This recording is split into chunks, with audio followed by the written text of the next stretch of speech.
of the polling in this country in recent years? Well, you know, I've always been a big doubter of the liberal bias critique, although, you know, maybe this issue is different. But if you go back and look at the long history of the bias critique, goes back to, you know, we know when it started. Spiro Agnew back in 1969 basically, you know, invented this as a way of getting back at the news media of the day that was, you know, that he thought was opposing the Vietnam War and that sort of thing.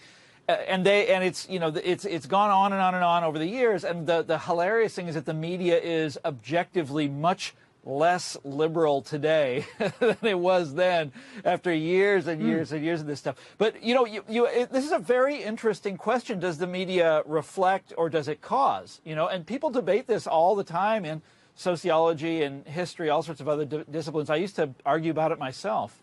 Ben, where do you stand on this? Do you feel that the press, either responsibly or irresponsibly, encourages acceptance of gay marriage and laws that encourage gay rights? As far as the actual bias of the media, whether it's reflective or whether it's generative, the fact is that it reflects L.A. and it reflects New York, and it generates feeling elsewhere. I mean, people tend to reflect the situations in which they live. The media is largely based in coastal large cities, liberal cities, and therefore their bias is reflective of those cities while changing the rest of the country.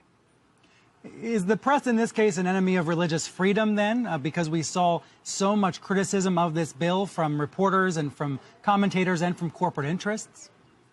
Absolutely. The press is absolutely an opponent of religious freedom, because the press believes that essentially religious individuals should be forced to abide by whatever the press's standards of morality are, and the press is happy to see government enforce those standards of morality. You've seen people like Tony Kornheiser on ESPN suggest that this law would force people, gays in the state of Arizona, to wear yellow stars, or that gays and lesbians in the state of Arizona wouldn't be able to attend NFL football games. I mean, this kind of nonsense has nothing to do with the law as written, and it's specifically designated to create the perception that the American people are a bunch of pitchfork and torch-wielding religious bigots who are looking to crowbar gay people in the streets. Well, it doesn't sound anything like the America I know, but hyperbole is common in the press, is it not? I mean, we hear hyperbole every day. Oh, hell, I deal in that stuff. That's what I do, man. Can I just take commentary, and then there's the news media. Yeah, that's right. And those are two different things.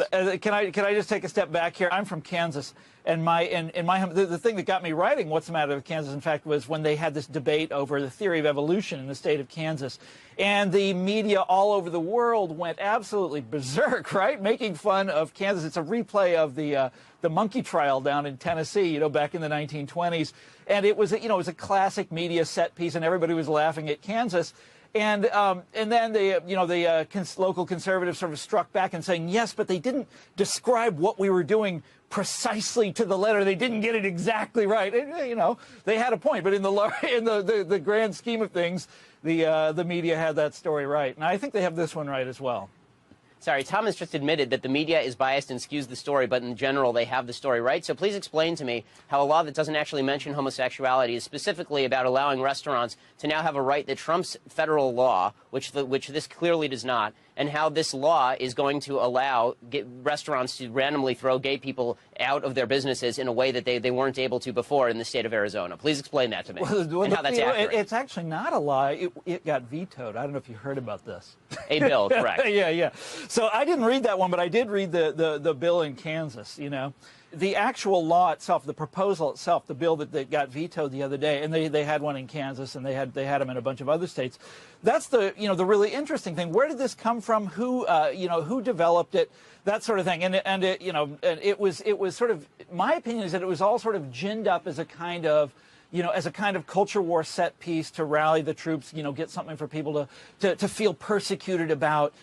Get the voters, worked up about the onslaught of liberals and the trial lawyers and the outside judges and that kind of thing. And then falling back on liberal bias is just trying to salvage, a game that's been lost, basically, in my opinion.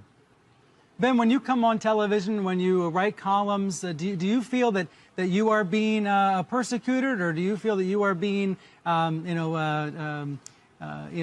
in an uncomfortable position because everybody else seems to believe the opposite of what you believe? Listen, I'm happy to be in liberal areas. I've spent my entire life in Los Angeles and Cambridge, Massachusetts. I like being in liberal areas. I like duking it out. But there's no question that the media is biased to the left. And there's also no question that the media is very much in favor of fascistic government that gets to control what religious